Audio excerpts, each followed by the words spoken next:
বন্ধুরা, আমি কার্তিক বর্ধন। ইতিমধ্যে পলটায় আমি এসেছি।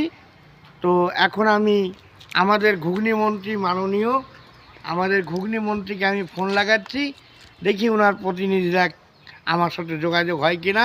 হলে তোমরা দেখবে। এখন আমি ফোনটা লাগাচ্ছি, নাম্বারটা সেই একই 181। আমি আপনাদের মুখ্যমন্ত্রী মমতা বন্দ্যোপাধ্যায় বলছি। আশা করি আপনারা সকলে ভালো আছেন। সরাসরি মুখ্যমন্ত্রী হেল্পলাইন নম্বরে ফোন করার জন্য আপনাদের অনেক ধন্যবাদ। আপনার সমস্যা যদি কিছু থাকে তার সমাধান করবার জন্য পশ্চিমবঙ্গ সরকার প্রতিশ্রুতিবদ্ধ। অনুগ্রহ করে আপনার অভিযোগ বা মতামত সম্পর্কে বিস্তারিত তথ্য আমাদের প্রতিনিধিদের প্লিজ জানান। আমরা আমাদের সাধ্যমতো চেষ্টা করব আপনার সমস্যা যতটা পারি সমাধান করবার জন্য। নমস্কার, ভালো থাকবেন। সরাসরি মুখ্যমন্ত্রী হেল্পলাইনে ফোন করার জন্য ধন্যবাদ। আপনার ফোন আমাদের জন্য মূল্যবান। আমাদের প্রতিনিধির সঙ্গে আপনার কলকে সংযুক্ত করা হচ্ছে। অনুগ্রহ করে অপেক্ষা করুন। সরাসরি মুখ্যমন্ত্রীকে কল করার জন্য অসংখ্য ধন্যবাদ। আমি নিবেদিতা কথা বলছি। আপনি কিভাবে সাহায্য করতে পারি? নমস্কার, আমি শান্তিপুর ব্লকের নদিয়া জেলা থেকে কার্তিক বর্ধন কথা বলছি।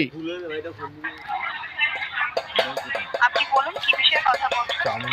ম্যাডাম, আমি বলছি আমি 2023 সালে দিদির হেল্পলাইন নাম্বার, এই নাম্বারে আমার একটা অ্যাপ্লিকেশন করেছিলাম, যেটা আমার দাদা হারু বর্ধন আমাকে চাকু মেরেছে এবং আমার বাবার সম্পত্তি থেকে আমাকে বঞ্চিত করা হয়েছে।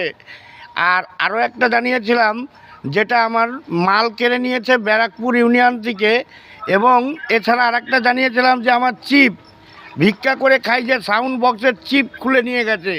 এই সংক্রান্ত বিষয়গুলো কত তারিখে একটু বললে উপকৃত হব।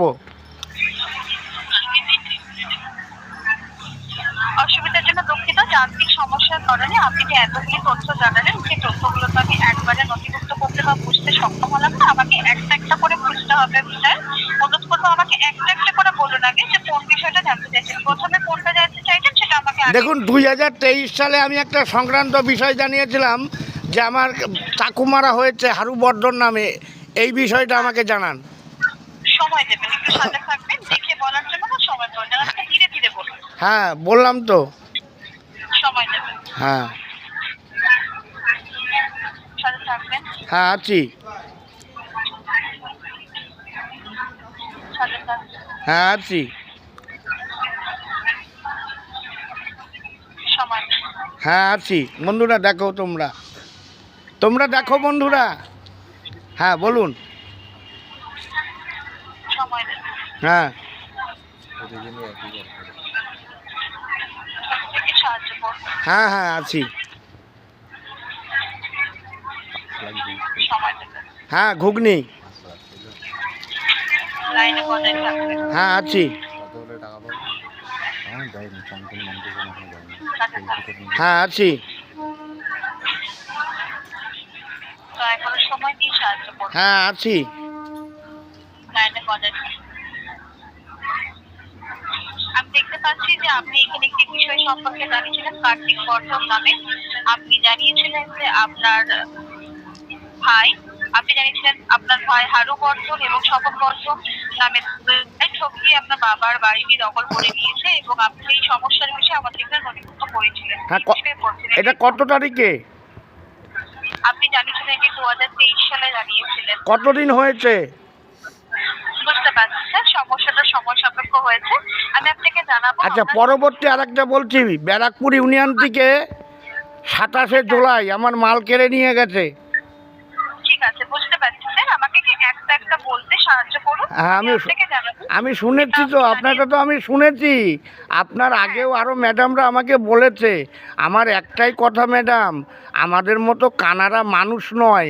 এখন ঘুগনি মন্ত্রী, আমি দিদিকে শ্রদ্ধা করতাম, কিন্তু এই যে বাংলাদেশের একজন বলেছে না আমার দিদিকে পাঠিয়ে দিতে বিয়ে করতে, একটা ভাই আমাকে তাই কমেন্ট করেছে যে দিদি রাজ্যে থাকছো আর দিদিকে এরম নিন্দা করছো। তো আমি তো দিদিকে সম্মান করে কথা বলছি। আর উনি যে ভাষায় কথা বলছে, দিদি তো তার কিছুই করতে পারেনি। আমি কি অন্যায় বলছি? আমার মতো আপনি একটা ধারণা করবেন, আমি 100% ব্লাইন্ড ব্যবসা করে খাচ্ছিলাম, ইউনিয়ন মালটা কেড়ে নিয়ে গেল, তার লেখা আছে আপনার দপ্তরে, এখনও কিছু হলো না। আমি একটা 100% ব্লাইন্ড, আমার বাবার সম্পত্তির 4 বিঘে সম্পত্তি থেকে বঞ্চিত, চাকু মারলো, আমার কিছু হলো না, আর আমার কোনো বিচার হলো না। এই কি দিদির রাজ্যে ঘুগনির বিচার? বলুন আপনি। আপনি তো একটা নারী, আপনার একটা সন্তান থাকলে আপনার কেমন লাগতো বলুন। আজকে আমার একটা সন্তান আছে, সেও 100% ব্লাইন্ড। আমি থাকি রেলের ধারে, একদম যখন তখন গাড়িতে কেটে যেতে পারি, কিন্তু কানা হয়ে, তাও ব্যবসা করে খাচ্ছিলাম, ভিক্ষা করে খাচ্ছি এখন। এইগুলোই বন্ধুরা দেখছে, আমি এটা ভিডিও করে সাধারণ মানুষকে ছেড়ে দিচ্ছি। আপনাদের দিন শুভ হোক, ঘুগনি মন্ত্রীর জয় হোক, জয় হোক ঘুগনি মন্ত্রীর জয়। নমস্কার।